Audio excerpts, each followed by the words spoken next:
Allah duk wanda zai roƙa Allah ‘yan uwa an ce nemi turare ya shawa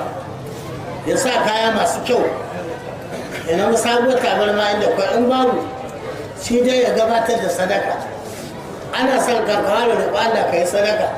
shi ne yanzu da kai saurin malami na kirki wanda ya yi leƙe-leƙe san abin da ake wurin karatu sai ka ja ce je ka so rago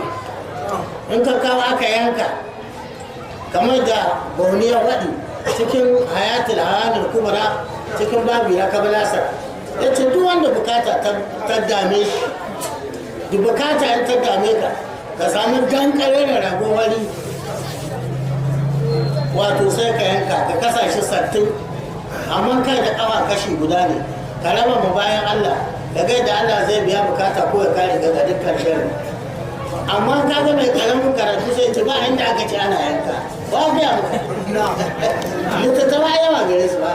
ce ban ga wani ba tun da maza tuni sun gyara wuri cikin hayatul hada kubra mai daurin biyu cikin babi na kablasar ka ga inda bawani ya ce ana yanka kabashi rago ni na kwankwalo wurin ku bari mu ci rago da musamman abin da shara kuna kai kana nan kana kakare da ba a sa ka ruba da